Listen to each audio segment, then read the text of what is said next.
दोस्तों नमस्कार, sir Kailash Vishwakarma YouTube channel में आपका स्वागत करता हूं। हमने प्राथमिक शिक्षक पात्रता परीक्षा के पाठ्यक्रम में हिंदी से संबंधित और पर्यावरण गणित से संबंधित पूरे टॉपिकों को कंप्लीट किया है।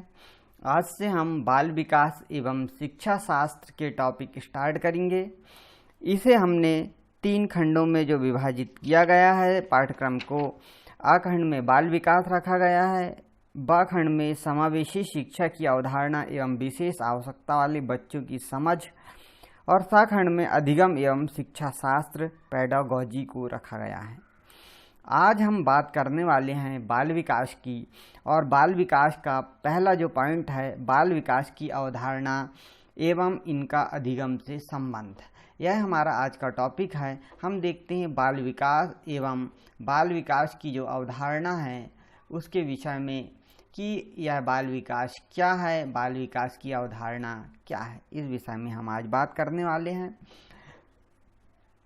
सीधा सा हम देखते हैं कि विकास का सामान्य अर्थ परिवर्तन से होता है। आप भी जानते हैं कि विकास होना यानी परिवर्तन होना होता है। चाहे वह किसी भी क्षेत्र में हो परिवर्तन, वह विकास कहलाता है। बालक के विकास में उनके शारीरिक विकास, उनकी शक्ति और क्षमता का विकास तथा उसके सामाजिक तथा सांवेगिक अनुकूलन का भी अध्ययन किया जाता है। जब कोई बालक है तो उसका शारीरिक विकास कैसा हुआ है, उसकी शक्ति और क्षमता का विकास कैसे हुआ है, उसका सामाजिक और सांवेगिक जो विकास है उसका भी हम यहाँ पे अध्ययन करते हैं। बाल विकास की प्रक्रिया एक क्रमिक रूप से आगे बढ़ती है। क्रमिक यानी क्रम के अनुसार आगे बढ़ती है। विकास के संबंध में स्किनर का जो मत है, उन्होंने कहा है कि development is a continuous and gradual process. उन्होंने ये बात कही है। और समान रूप से विकास की 4 अवस्थाएं जो है इनकी बात कही गई है। वे 4 अवस्थाएं देखते हैं हम। पहला शेषावस्था की बात करते हैं यहाँ पे। जो शेषावस्था इन्फेंसी, इसमें जन्म से 5-6 वर्ष तक की आयु वाले बच्चों को रखा जाता है शेषावस्था में। दूसरा हम देखते हैं इसमें बाल्यावस्था की बात करते हैं, और बाल्यावस्था यानी चाइल्डहुड की बात करेंगे। 5-6 वर्ष से 12 वर्ष तक के बच्चों को यहाँ पे बाल्यावस्था में रखा गया है। तीसरा आएगा यहाँ पे किशोरावस्था, एडोलसेंस की बात करेंगे हम, जिसमें 12 वर्ष से 18 वर्ष के बच्चों की यहाँ पे बात होगी। और प्रौढ़ावस्था जो है एडल्टहुड, इसमें 18 वर्ष के बाद यहाँ पे बच्चों की बात की जाएगी। आप जानते हैं कि यह स्किनर जी का मत है। उन्होंने 4 अवस्थाओं में यहाँ पे बांटा है। और हरलाक नामक मनोवैज्ञानिक ने विकास को परिभाषित किया है कि development is not limited to growing larger interested, it consist of a progressive series of change towards the goal of maturity. तो इन्होंने यह परिभाषा दिया है। इसका अर्थ है कि विकास अभिवृद्धि तक ही सीमित नहीं है। जो विकास है वह अभिवृद्धि तक ही सीमित नहीं है, इसके बजाय इसमें प्रौढ़ावस्था के लक्ष्य की ओर परिवर्तनों का प्रगतिशील क्रम निहित रहता है। जो प्रौढ़ावस्था यानी आगे बढ़ने की जो प्रोसेस होती है, उस तरफ बढ़ने की जो प्रक्रिया है, उस प्रक्रिया की ओर भी विकास निहित होता है। यहाँ पे ये बात इन्होंने बताई है।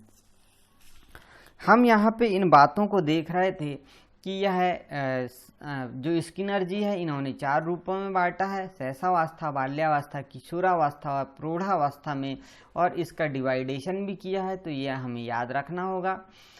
बाल अभिवृद्धि और बाल विकास में क्या अंतर? एक शब्द अभिवृद्धि आया था, तो इस अभिवृद्धि और विकास, हम बाल विकास की बात कर रहे हैं, लेकिन अभिवृद्धि और विकास में क्या फ़र्क होता है ये समझना हमें ज़रूरी है।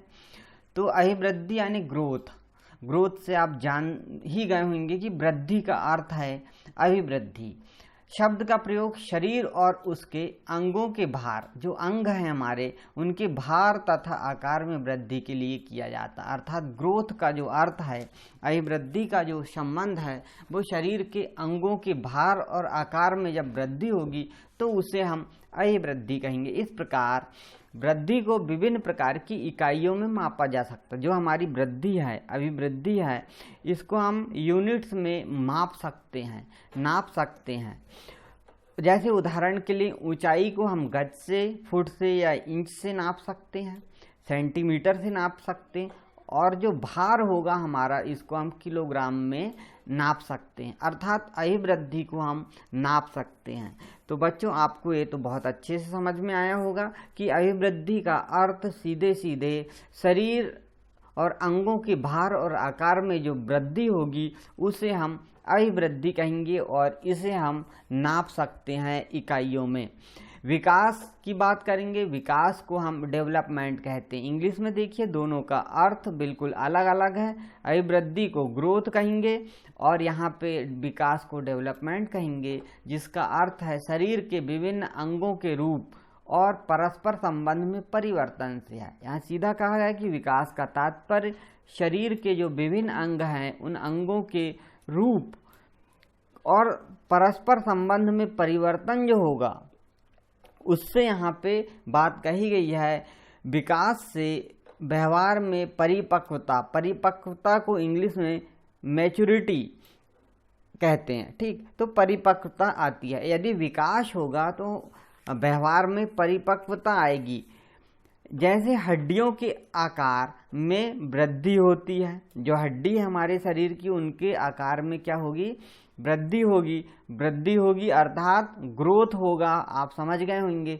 और कड़ी हो जाने के कारण उसके स्वरूप में परिवर्तन भी हो जाता है। कड़ी होगी तो उसका स्वरूप भी परिवर्तन हो जाएगा, क्योंकि वह कठोर हो जाएगी। आप देखते हैं बच्चे हैं, बच्चों की हड्डियां कमज़ोर होती है, नाजुक होती है, लेकिन जब वही बड़े हो जाते हैं, यानी हड्डियों का आकार में वृद्धि हो जाएगी तो वो कड़ी हो जाएगी, मजबूत हो जाएगी, तो उसमें परिवर्तन हो जाता है। इस प्रकार विकास में वृद्धि का भाव सदैव निहित रहता है। जो विकास होता है उसमें वृद्धि का भाव निहित होना अपने आप होता है। अतः जो वृद्धि है अर्थात ग्रोथ है और विकास यानी डेवलपमेंट है, दोनों एक दूसरे के पूरक होते हैं। तो यहाँ से एक क्वेश्चन बनता है कि क्या वृद्धि और विकास एक दूसरे के पूरक होते हैं? तो बिल्कुल सही जवाब देना होगा, वृद्धि और विकास दोनों एक दूसरे के पूरक होते हैं।